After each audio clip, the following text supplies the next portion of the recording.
Jenny Richardson is a conscious dating and relationship coach. She helps people date intentionally to find a healthy and loving long-term relationship without spending forever on the apps and show them how to have fun in the process. Hello, everybody. I'm so pleased to have here with me today Jenny Richardson, who is a conscious dating coach. Hi, Jenny. How are you? Hi. Thanks for having me. I'm really good. So I'm very excited about talking about conscious dating because I think it's something that is quite interesting for a lot of people. So I'm wondering, from your perspective, how do you define conscious dating? Yeah, it's a tricky one, but I think for me, conscious dating comes down to awareness, because I think particularly when you're dating and also when you then venture into full-blown relationships, you can get easily reactive to the things that the other person is doing, and particularly on dating apps. I witnessed that firsthand when I was using dating apps to date and meet people. It was a bit difficult at times, but having that awareness of like what I was feeling in any given moment, and also then going a bit deeper and learning that awareness of what needed to be healed and brought up. Because I think quite often you can go through life in a lot of different aspects unaware of things that need healing, for want of a better reason, want of a better word, really. And for me, that was really helpful. I thought dating brought up a lot of stuff that when you're on your own, you'd be like, I'm fine, I'm really good. And then it was like, and then suddenly you're in quite intimate and vulnerable positions with people, not physically, sometimes it's just in the chatting stage, but it can bring up a lot of stuff. And if you don't have that awareness and that willingness to learn and kind of work on yourself, then I think it can be a very difficult time. I think that's why a lot of people end up going, you know what, it's not worth it, and I'm actually very comfortable on my own. That's so interesting, and I would love to dive a bit deeper as the conversation carries on. But it is true that I think this is the phrase that I most hear from either my clients or my friends, who say, you know, I love my life just as it is. Like, I don't need the headache. And every time I hear that phrase, I hear, I'm not willing to become vulnerable and get hurt, so I would much rather just retract instead of putting myself out there. Yeah. And I think as well, because with dating, and maybe not even just romantic relationships, in any relationship that you have, it's like, it's the willingness of the other person as well. Because I found when I was dating, I was like, obviously having done this work for a while, I was like, I'm all in to kind of figuring out the things that are stopping me or blocking me from getting consciously what I want. And in and amongst life, you're going to come across people who aren't ready, aren't interested. And I think that when you do the work, I think you do tend to attract people that are more on the same path as you, but you are still going to come across people that aren't into it. And that, you know, that obviously that interaction with you, it's going to be, you know, we're all flawed humans, aren't we? And I think it's not an easy path always. So I think there's plenty of scope for it being a steep learning curve, definitely.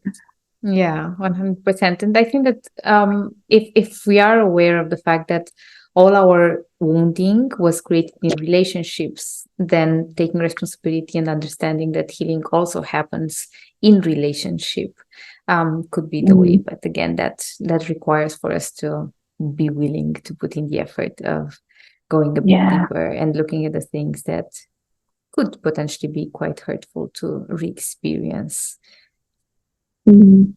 Yeah, definitely. Because I think there's certainly what I've experienced where, you know, I can hurt someone and the intention wasn't there, but the impact happened none the same. Do you know what I mean? It's like I can have the best of intentions in the world and still hurt people. So it's that willingness and that discomfort of knowing that I've gone through dates and I've hurt people, disappointed them. You know, we all do it, but it's like, yeah, like you say, it's that healing and learning that happens when you're in partnership with somebody else. It can be uncomfortable, but I think progress rather than perfection is what I aim for and what I advocate with people, because there is no perfect, is there? And I think actually that would probably be quite boring if we we went through life and didn't change or grow in any way. Yeah. I'm wondering, how would you coach somebody who is afraid of even starting to date again just because they are afraid of experience heartbreak, or on the other side, they would be maybe afraid to cause pain? Common. Nobody, especially when you're dating, like second and third time round, you're not 18 anymore. And I think when you start dating, when you're really young, you can be quite fearless because you haven't experienced that pain. And by the time you get to my age, I'm in my mid-40s, it's like we've all been hurt. You don't go through life and not have experienced that. So I think just having, in the first instance, really normalizing it. But of course you don't, you want to avoid pain and hurt, and sitting with that and having a bit of compassion for that. But of course, like, it's like putting your hand in a fire, and of course there's that impulse to withdraw. But I think that is the first instance, is just acknowledging that that's a really normal response. And particularly for people that have been on their own for a little bit, because the people I tend to work with are the ones that have had a relationship end for a variety of reasons, and they've taken that time to heal and maybe learn some lessons and learn to be on their own again. And so then there comes that kind of curiosity of like, I feel like I really do want a relationship, but with that knowledge that sometimes that can lead to pain.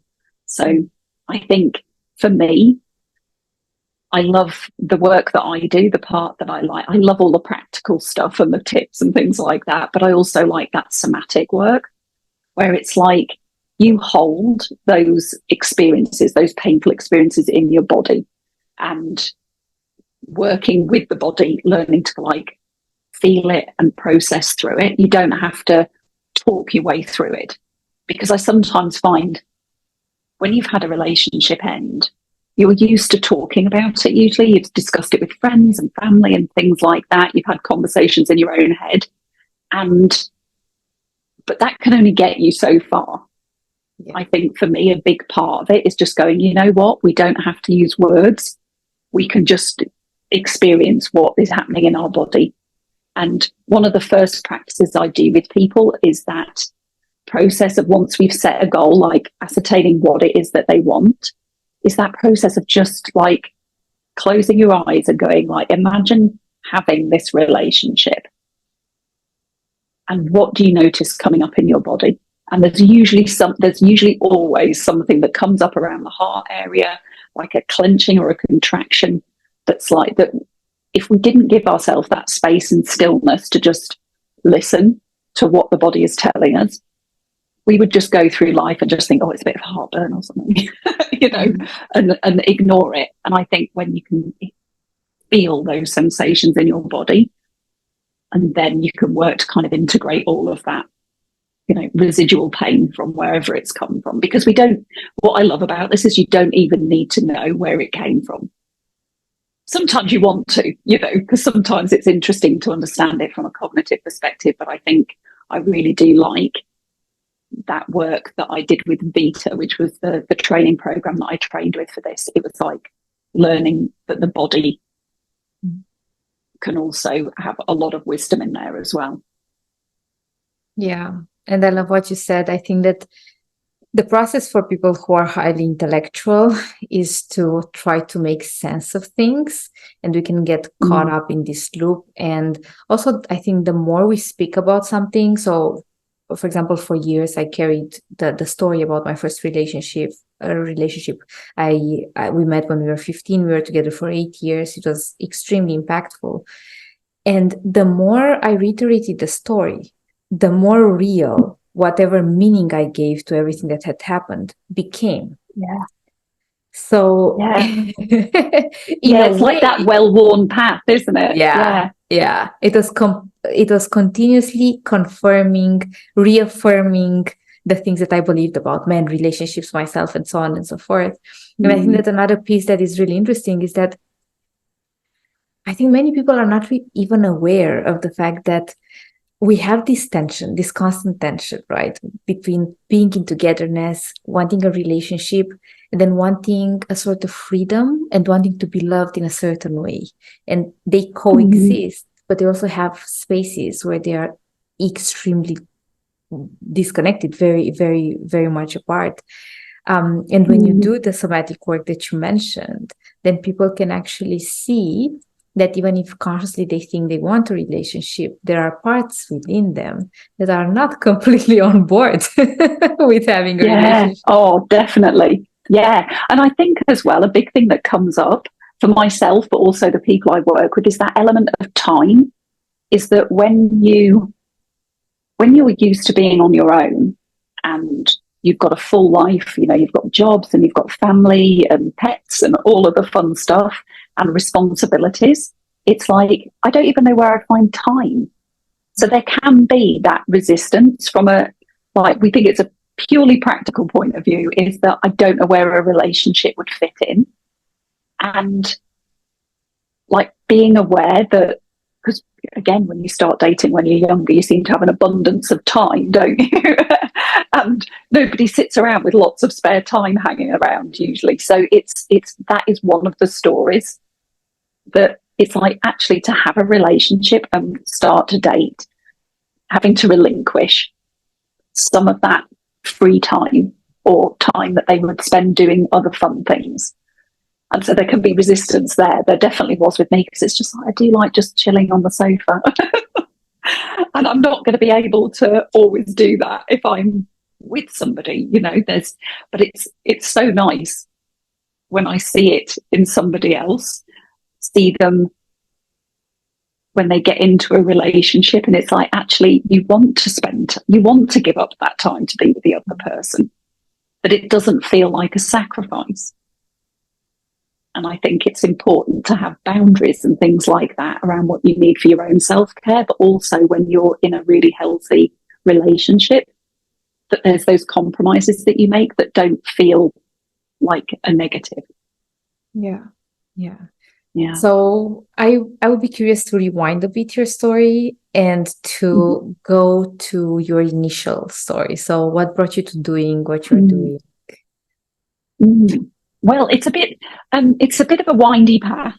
I think for me, I was talking about this with my coach actually a few weeks ago, and for me, I'd always, like, way back when I was a teenager, I suffered quite a lot with anxiety and depression, and at the time, I wouldn't have called it that.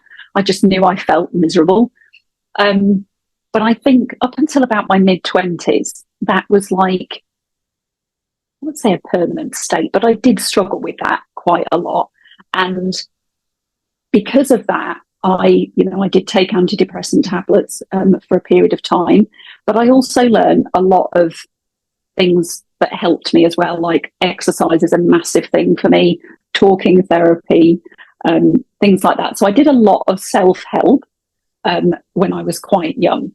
And then it worked. Do you know what I mean? I felt so much better in my late 20s and 30s. And so with that background, I met my husband when I was 20, and we had a very traditional, relationship. We met at university, we got married, we had kids and all of that stuff. And then my husband passed away just after my 40th birthday. And we had two kids that were 9 and 10 at the time, two girls. And obviously that completely floored me. So for a few years, it was just getting through one day at a time, really, and supporting the kids to do the same. And after that initial 2-year period, which I think a lot of people say the first 2 years are horrendous, but it was then like, I came out of that a little bit and it was like, now what?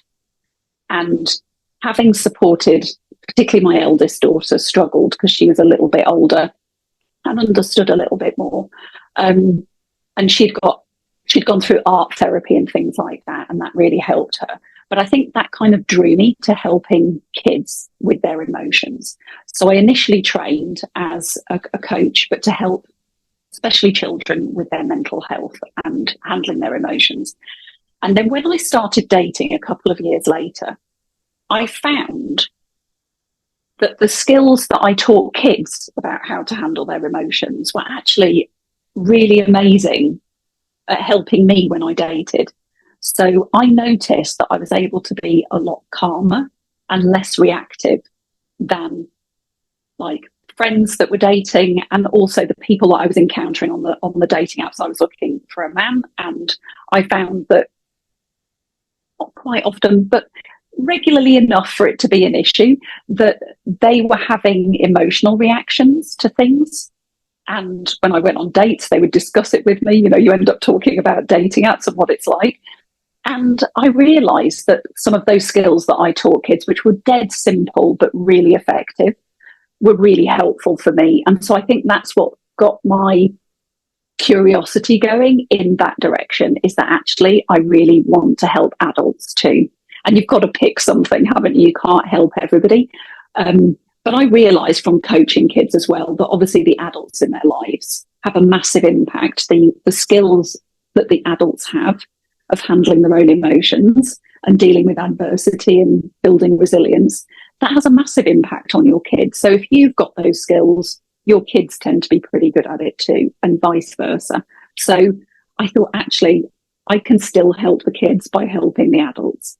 So it's, yeah, I think I went down the dating route just because I ended up being really passionate about that and wanting to help people have a positive experience, because you only ever hear the horror stories, don't you, on the dating apps. And you know, there's obviously lots of ways of meeting people. You don't have to use dating apps, but it's such a convenient way of being introduced to people.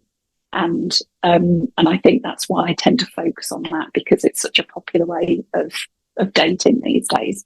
But I think I really wanted this should be an enjoyable experience. Do you know what I mean? You're potentially meeting people that you might want to spend the rest of your life with.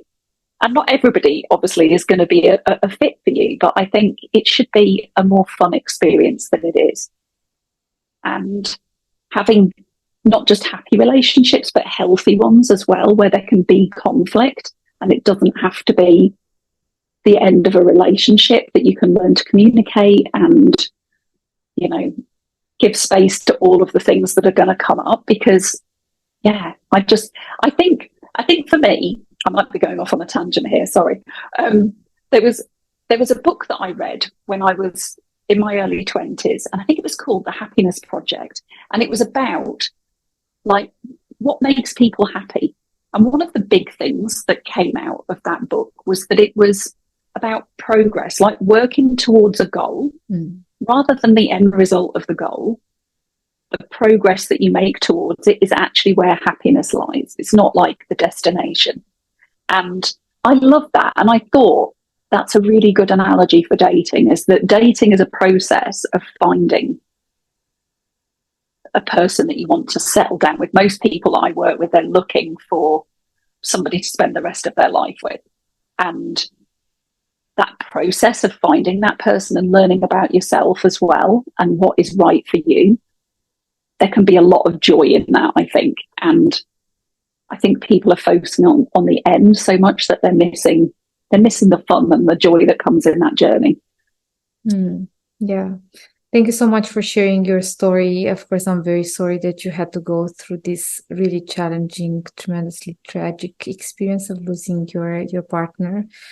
it's really beautiful how you made something beautiful come out of it in your wish to support your children and then other children to deal with mental health and just have a better experience of life, and then translating that into dating. Yeah, I think, it's still sad now, I think, but I also think I was incredibly lucky to have had that experience, that relationship that I had, and two wonderful kids as well. And I think that helped. There was a lot of things I had to work on when I started dating in terms of like what it meant to move forward and find love again, because there's this really romanticized idea.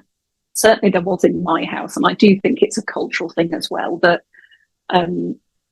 when you lose somebody, the idea that, because my grandmother, my mum's mum, lost her husband when she was in her mid-40s, and she never dated, she never found anybody else, and there was like a romanticized idea around that I think I'd internalized, that if you really love that person that you were married to, you don't move on, you never get over them. And it was like, even now I can feel it in my chest, it's like, I don't want that, that even when I find somebody wonderful that I want to settle down with and I fall madly in love again, it doesn't mean anything about the relationship that I had with my husband, because I kind of feel like he's always with me anyway, that the people that we lose, that we carry them with us, don't we? And I think that gives me a big sense of comfort that he's always around. Yeah, for sure. And it's really beautiful that you choose to change the story generationally also. I think that this is something that a lot of people carry from grief, or from just wanting to make something meaningful out of that deeply tragic experience, and not letting go, and not creating anything else in their life as a statement, as a testament to how important that relationship or that person was to them. And I'm also thinking about the people who are no longer here with us, whether that would be their wish for us. And I imagine that in many cases that wouldn't be their wish. Their wish would be for us to embrace life, and to connect with other people, and to experience love and kindness and deep connection. Yeah. And I think it's quite funny as well, because I imagine like, like if you're in a relationship and the person hasn't passed away, it's just like there's going to be a certain amount of jealousy if you move on. So I had that kind of like that friction there. It's just like, would they want you to move on? And it's just like, well, if I had been the one that had passed away, my husband was a wonderful person and a wonderful dad and husband, and I wouldn't want him not to share that with somebody else. And it would hurt if I, do you know what I mean? But I just think, I'm sure he would have wanted that as well for me, is that there was a long period of mourning and time when I didn't want to be in a relationship. And then there started to come that time when it was like, am I ready? And I think a lot of people experience that. There's that little question at the back of your mind about that idea of being ready. And I think that's the first kind of clue that you're ready to start looking at dating. And it doesn't have to be big, scary steps. It can just be a little bit at a time. Yeah. And I also think that it's extremely personal, and each individual has a very different relationship to that. And I think that's why coaching is so important, and you supporting people on this journey, because they get to experience what it feels for them to have gone through the process of a breakup, for example, and what they make out of that. And I think that when a relationship ends, or transcends, or just metamorphosizes, apart from the actuality of, yes, it ended, we're not going to spend time together anymore, and that intimacy is kind of dissolving, there is also that aspect of the identity. Who am I now, and how am I reconstructing my identity now that I am no longer a part of this partnership? And maybe a lot of people, I think, they are losing many spaces that have been secure in a certain way, like a group of friends, like family reunions, familiar places. So would you speak to that in terms of how are you supporting people to heal and also become more authentic or clear about who they are, under the lens of dating? Yeah. Well, I think that space in between a relationship ending and, starting to date again, I think that is a massive space where we learn a lot about ourselves, because quite often in a relationship, whether it's healthy or not, you are a different person in that relationship. I think every person that we are in a relationship with brings out something quite unique in us. And I think I remember I was coaching a gentleman on his relationship with his wife, and they were having a lot of difficulties. And he knew my background. He knew that I'd lost my husband. And I remember once saying to him, I think that you're grieving for this relationship that you thought you had and what you thought your future was going to look like. And that kind of seemed to give him permission. This is grief. It's coming out as anger, but you're experiencing grief. And coming from somebody, because I think certainly in the UK, grief is talked about just in the context of somebody having died. And I think opening that up, and actually grief is about loss. So it's just not reserved for somebody like me who has lost somebody. It's to do with the loss of a relationship. And that relationship ended up carrying on and continuing and getting much more healthy, which is lovely. But it's a different relationship than the one he had. So it's, like you say, there's that change in relationships that I think just giving people permission to grieve. Because when you label it that, I think they go, oh, right, this isn't a rush. Like nobody said to me in the aftermath of my husband dying, you need to hurry up and get over this.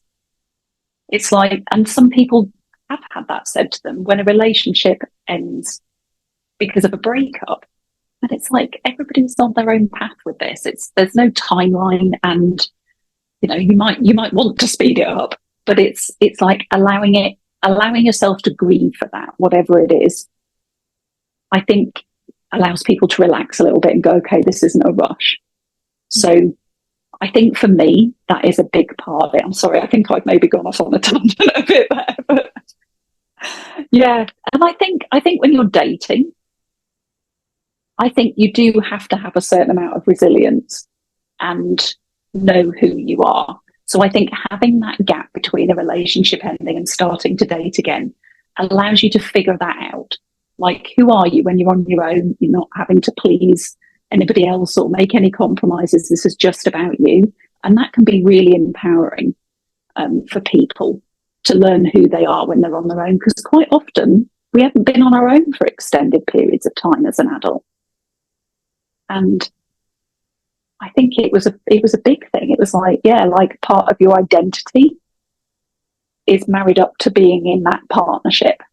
And then, like you say, who are you when you're on your own? It's like, yeah, that can be a really interesting stage that people can get really comfortable with. But initially it can be really, really challenging because, yeah, you spend so much time in a relationship. And it's a bit like a dance. I would say my relationship with my husband was mostly healthy. We had a very good relationship and good communication. But there's like, yeah, when you don't have that support anymore, when you're just doing stuff on your own, figuring out, there were stories I had about myself, because in a partnership we have like different roles within that. And he did certain things and I did certain things. And it was like, suddenly it was like, oh, you can do this stuff. you know, it was quite an empowering time as well to learn, I've got these skills, just didn't need to use them before, you know. And I think a lot of people find that when they're transitioning from a relationship to being on their own, and then out the other side as well, you realise that who you are in that next relationship is going to be very different. Yeah, and I love the fact that Layla teaches in conscious dating, and I think it's something that probably spread around the dating world, that actually at the end of a relationship, handling that in a healthy way and integrating that in a healthy way is the beginning of your next relationship. And maybe the next relationship won't start for another 20 years or who knows, like 10 years or 2 years. Yeah. But it's just what you made out of that rupture. And it's extremely traumatic. A breakup is extremely traumatic on so many levels, and losing a person is, I honestly, I can't think of anything more traumatic than that subtle loss of somebody that you deeply loved. But then again, as you said, and again, that's why I'm so grateful for the existence of coaches, because you get to be accompanied in, you know, as if you are lost in the dark and there is absolutely no light and you have no clue where you are, who you are, how you're supposed to deal with all this. And then you've got somebody who takes you by the hand and allows you to let go of the shoulds that probably are not even your own shoulds. It's just a lot of things that have been inculcated, media, our personal histories, the family history, society, and so on and so forth. And then you get to emerge as maybe a version that is more suitable, like more in alignment with the kind of life that you want to design, the kind of relationship that you want to design, the kind of partner that you would actually enjoy being in a relationship with. Yeah, yeah. And I think there's so much that you learn from a relationship. I mean, I think we generally accept that we tend to learn more from negative experiences. I think there's that need to kind of delve into it, and so that we don't make the same mistake again. But I also think that every bad relationship, if you want to label it a bad relationship because it ended, it had its good parts. And one of the things that I love to do with people is to, when they're ready, is to look back and reflect not just on the one that's happened recently, but all of the past relationships. And what did you learn about yourself?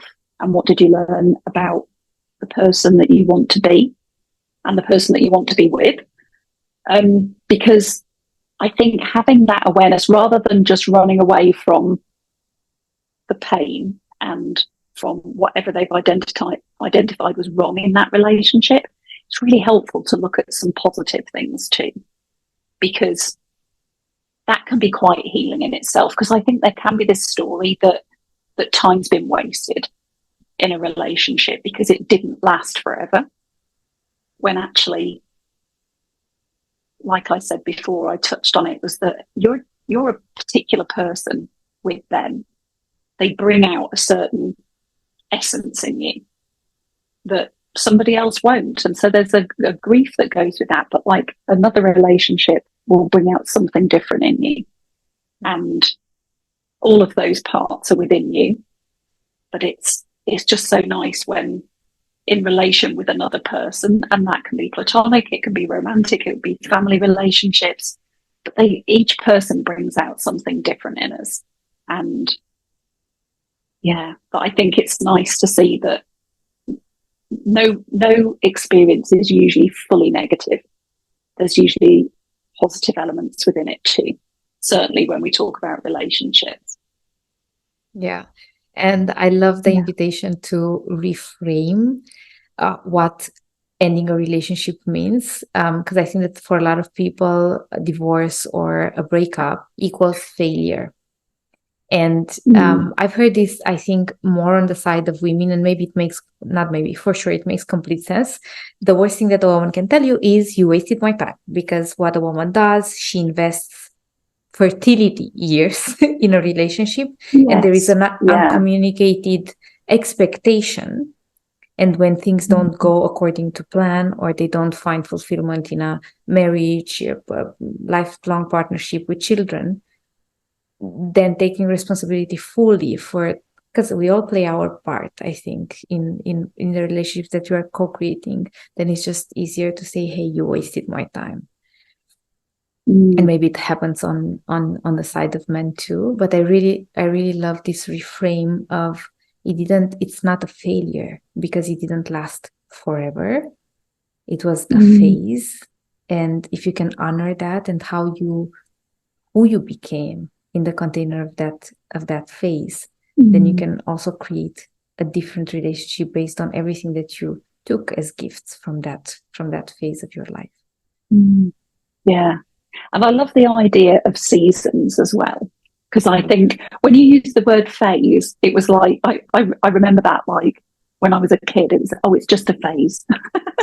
It can have some negative connotations, but it doesn't have to, in the true context of the word, it doesn't. But I do like the word seasons, because it, like you say, it's just like, for me, with weather, we have a lot of weather in the UK and very definite seasons. So it's lovely to think of life like that there was a season for each kind of iteration of you, and like you say, what you bring out of those relationships.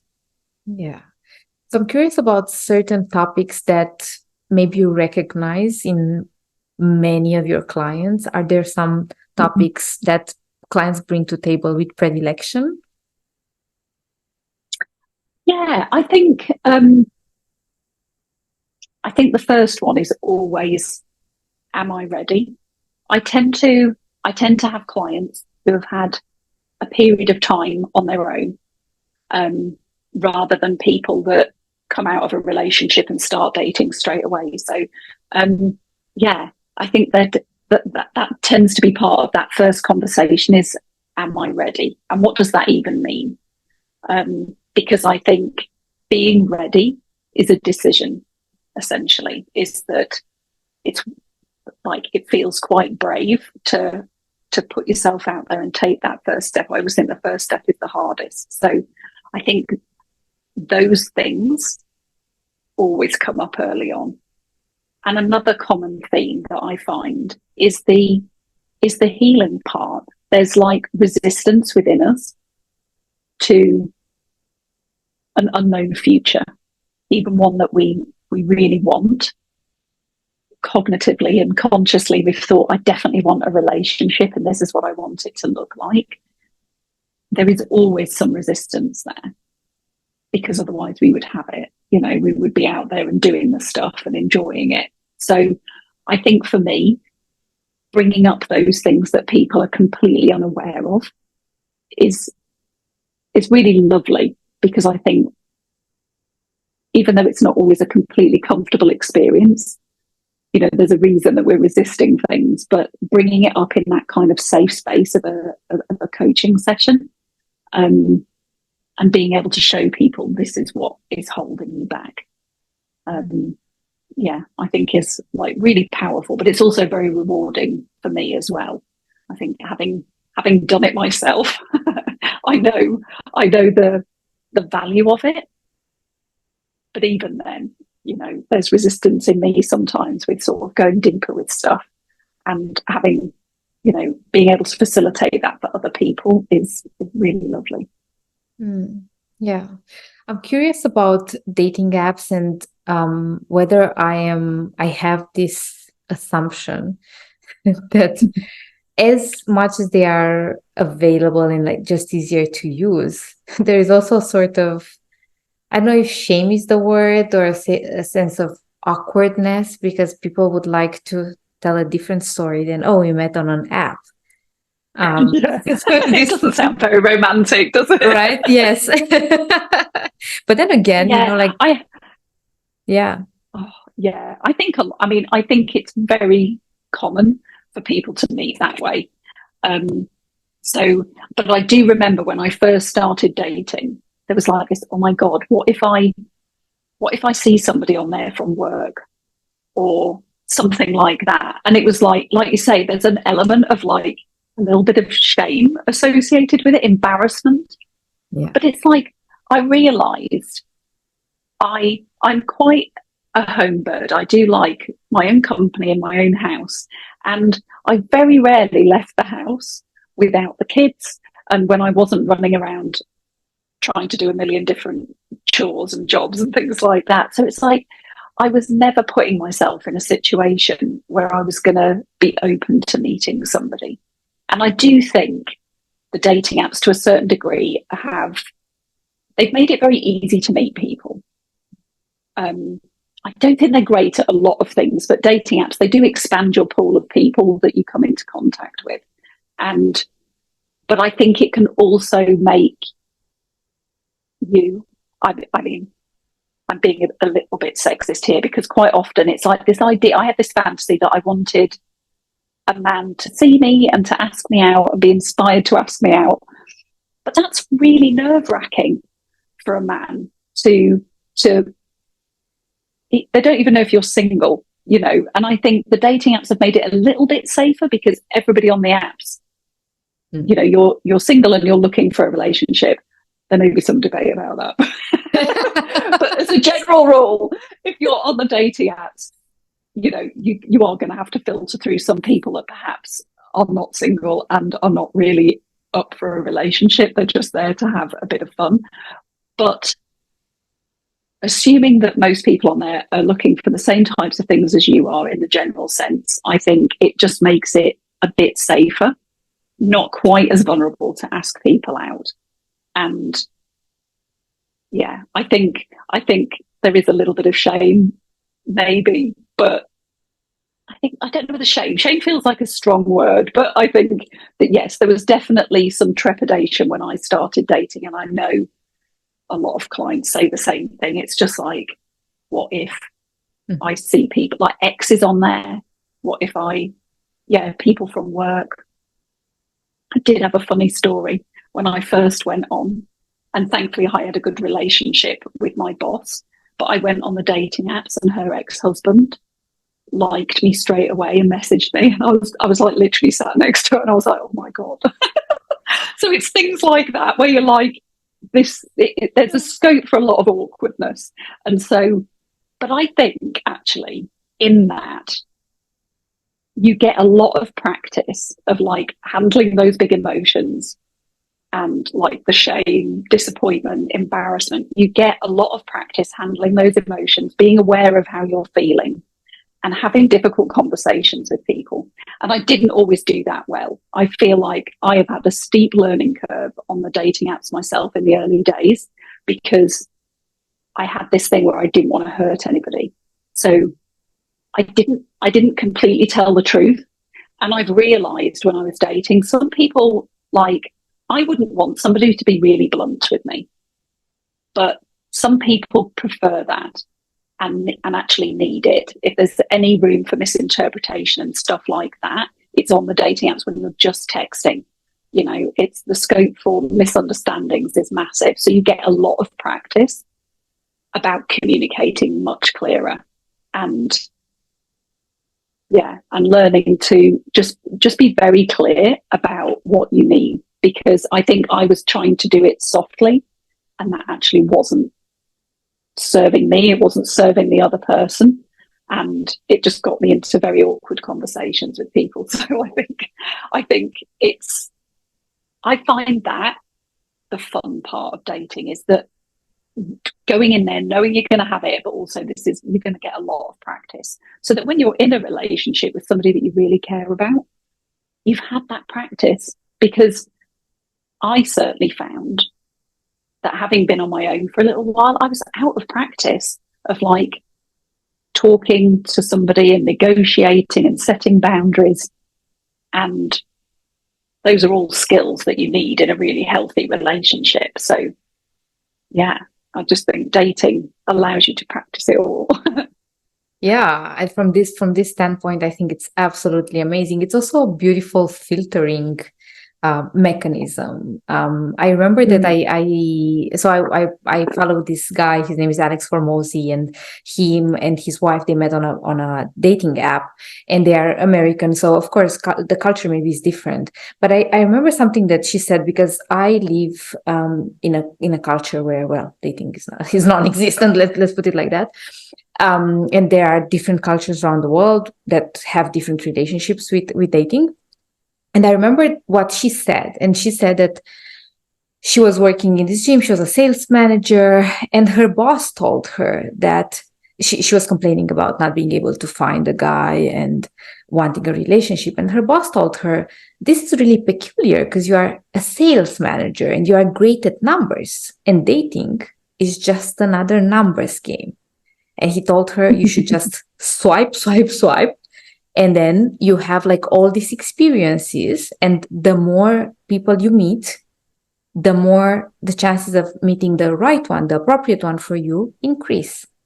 And I found it really interesting because I think that a lot of people live with the idea that if it's meant to be, it's going to happen. And we all stay in front of Netflix and have our popcorn and we never go out of our house. Yeah. Like, well, it's why is happen, he not knocking on the door? God is working for me. God is my matchmaker. I don't have to do much, Yeah.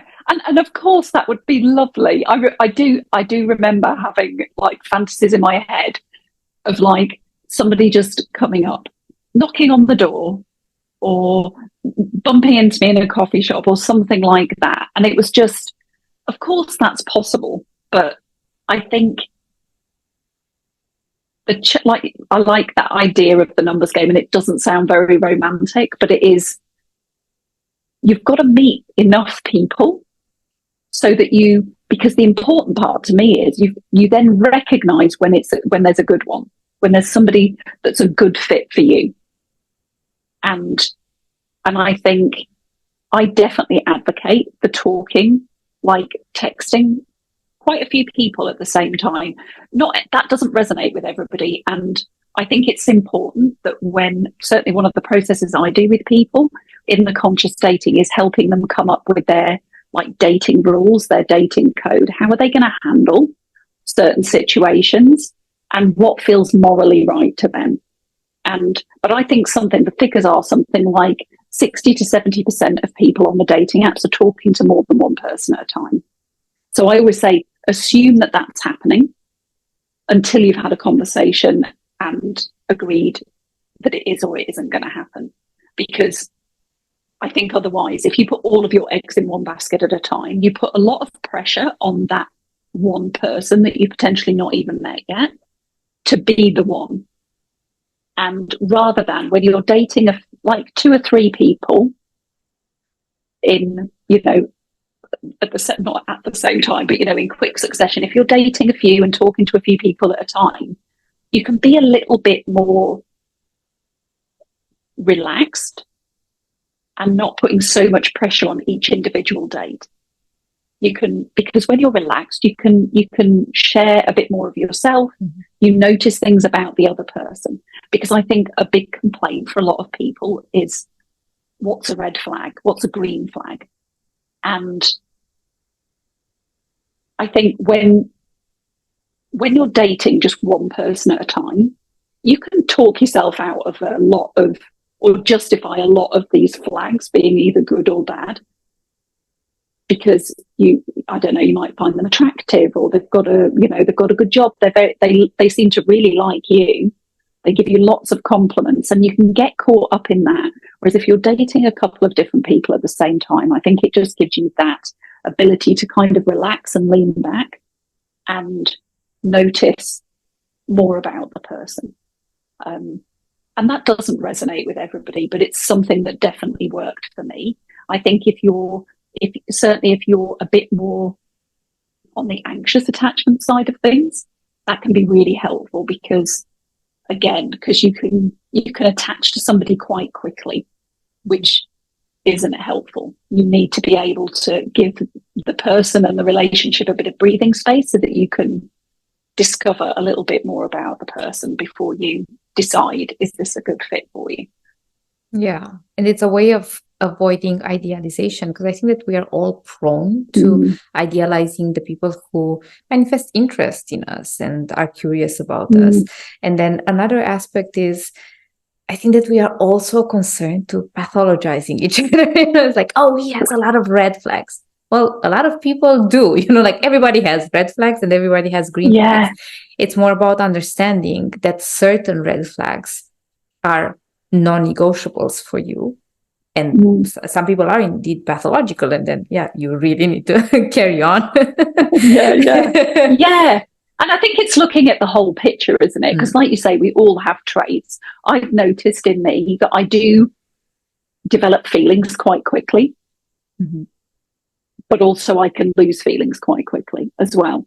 So that's helpful information to know about myself, and that awareness that, the other person can be a bit slower, or if I match with somebody that's equally as fast, that's not overly helpful either, but I think having that awareness of what your patterns are can be some of the patterns are not great. Like, I'm not proud of that one, but it's like, because I think I can develop them quicker than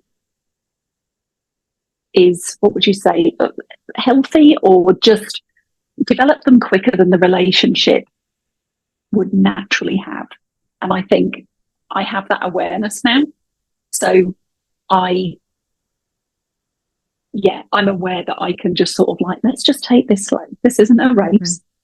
It doesn't. And again, I think it's that romantic idea I had in my head, was that idea of being swept off my feet, or being the one who sweeps other people off their feet, is really romantic. And so unpicking some of those stories that we have from way back, that somehow a relationship isn't as romantic if it moves at a slower pace. And and when I realized that, it was like, all right, okay, I just need to move a little bit slower. Allow, like, the head to catch up with the heart.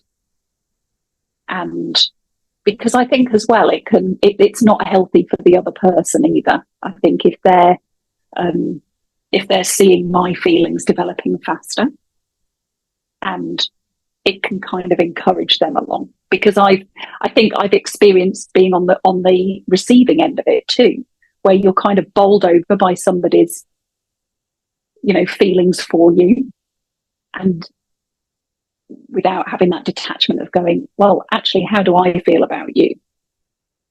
I think honestly, it's been such a huge learning curve.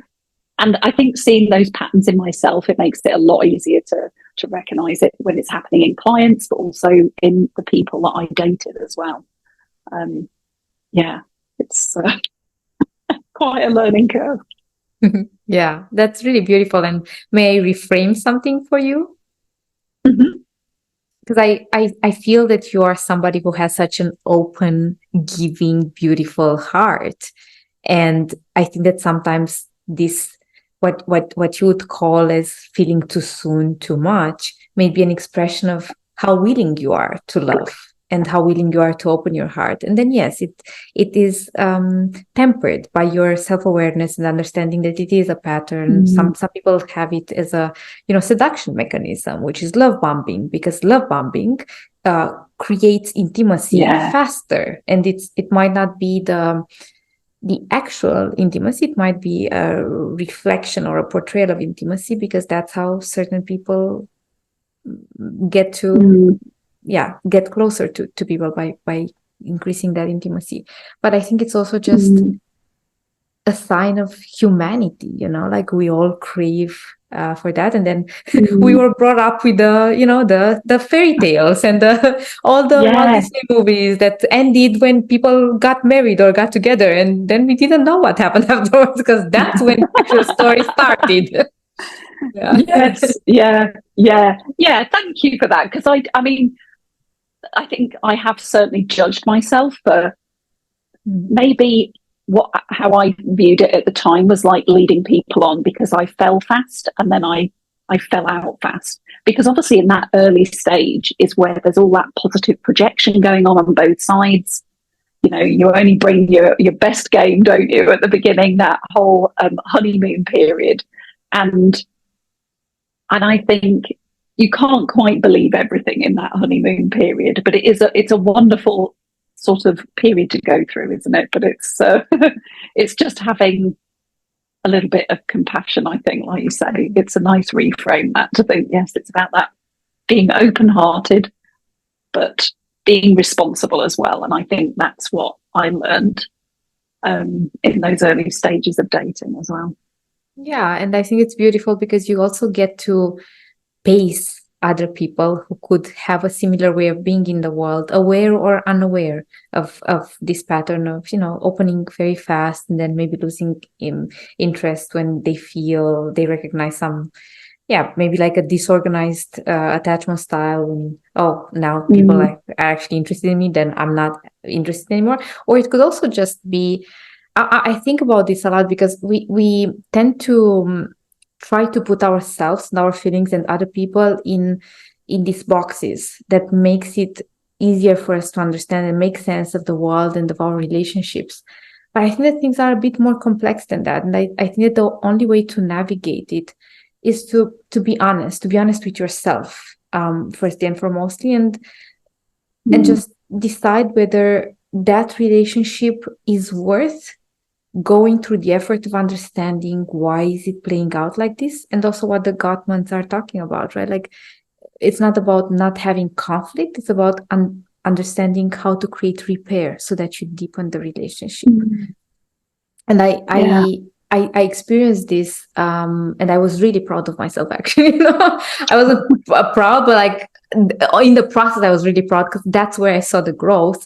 So I could recognize when somebody's love bombing me, I could call it out. I was triggered by it. I expressed it, and it was such a beautiful opportunity of actually deepening and understanding why it was triggering for me, because I recognized that it was speaking of intimacy and it didn't feel true and honest in any way. It just felt like somebody was trying to make my heart open by seducing me into something that was not really there. And I think as well, because all of these terms, I'm a bit in conflict about some of these terms, because there's like breadcrumbing and ghosting and love bombing, and it makes it sound very dramatic, but I love the fact that it puts a name to something. So it reassures you that it's not just you, that this is happening across, you know, lots of different continents and countries. And I think that was quite reassuring for me, but also that a lot of people are not doing it as like a conscious, intentional manipulation. And that's not to forgive it, because the impact is still the same. But I think for me, when I realised that some people were doing it and they didn't even realise why in themselves, and also the impact it was having on the other person. So I think that allowed me to have a little bit of compassion for myself, but also for the other person.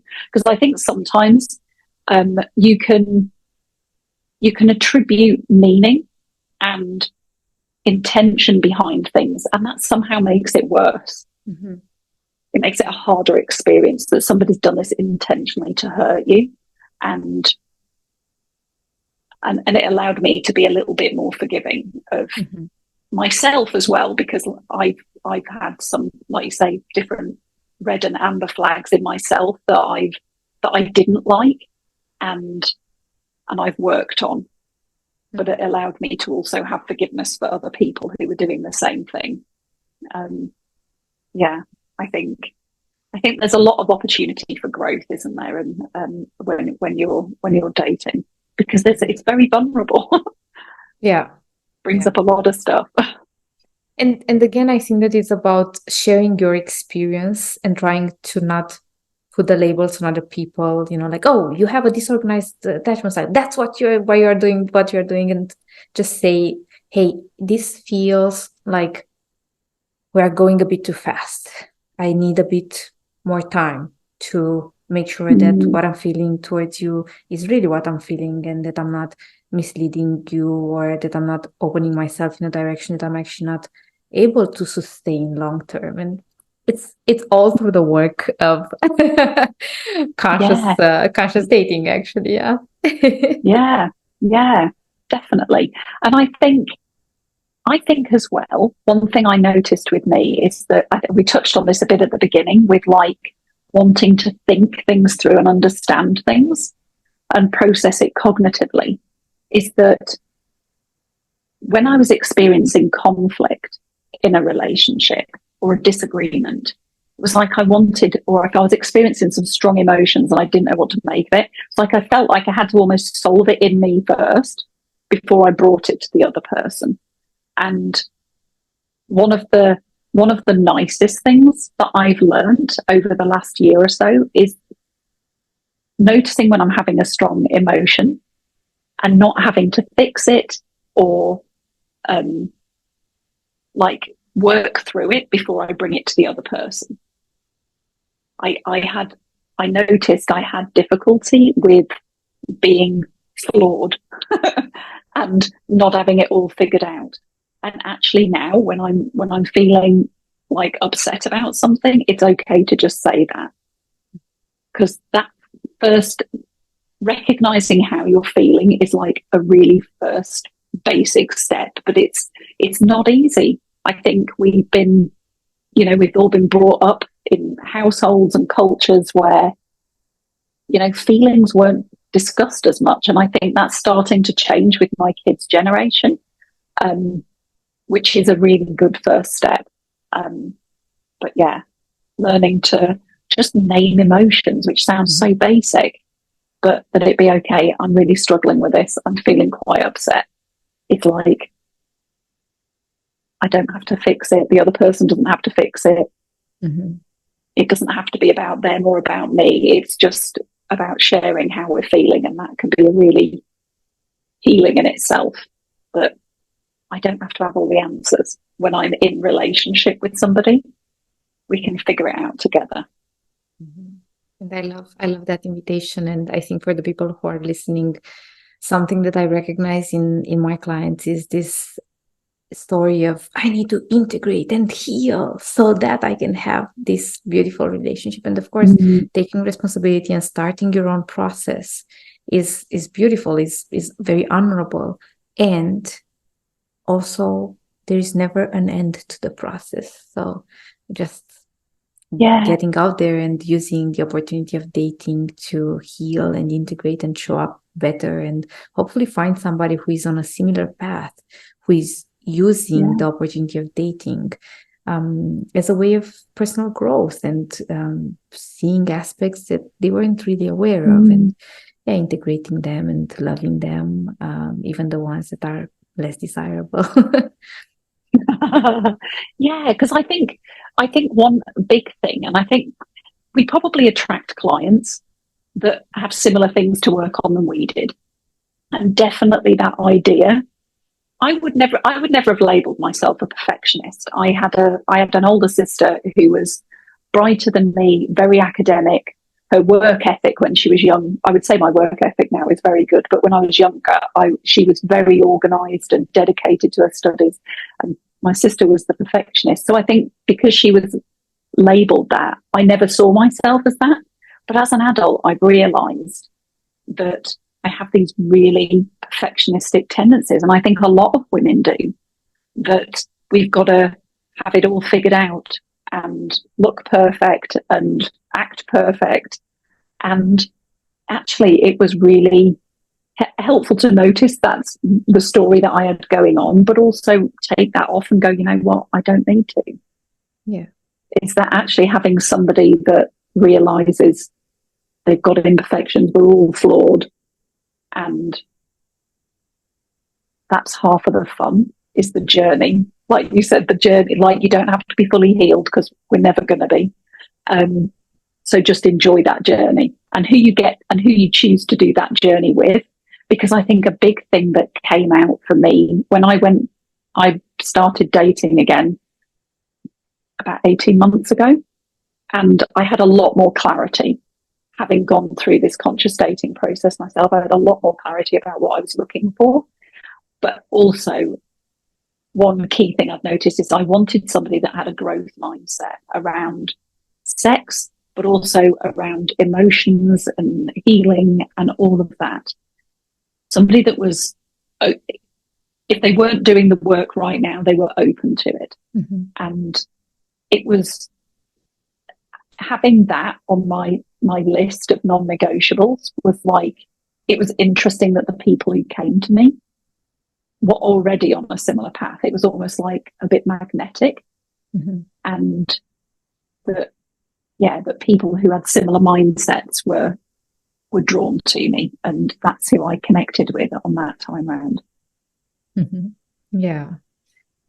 Thank you so much, Jenny. This was wonderful. I always love speaking about these subjects, and it was a delight to have you on. Where can we find you online? Yeah, well, my website is jenrichardson.co.uk. And you can also find me on Instagram. I'm Jen_the dating coach. And I have lots of like practical tips, but also healing and all of that good stuff on there. And you can connect with me there. Yeah. And all the links are going to be in the notes of the show. So for everybody who wants to check it out. Thank you. Thank you. And thank you everybody for tuning in. I hope that this was enlightening. Thank you so much. The best way to support the Healer Hub podcast is to review on Apple Podcasts and Spotify and share it with your people. Thank you so much. Deeply grateful for your support.